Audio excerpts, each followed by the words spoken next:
Hello, this is a quick video sample for the PhoneArena review of the OnePlus Nord N200 5G. This phone has a 13 megapixel sensor, which is assisted by a dedicated macro and a monochrome lens.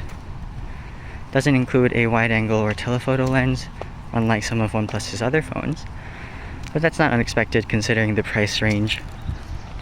The N200 is a decent device. It's a good entry-level 5G phone, but the camera is probably its singular biggest compromise.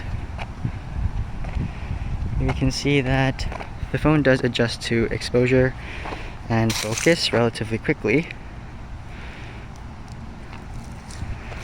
but there is overall a lack of dynamic range, which really limits what you can do. Video capture does work pretty well, as you can see, but if you're thinking of shooting a cinematic masterpiece anytime soon, this is not the one for you. Don't forget to like and subscribe, and check out the full review at PhoneArena.com.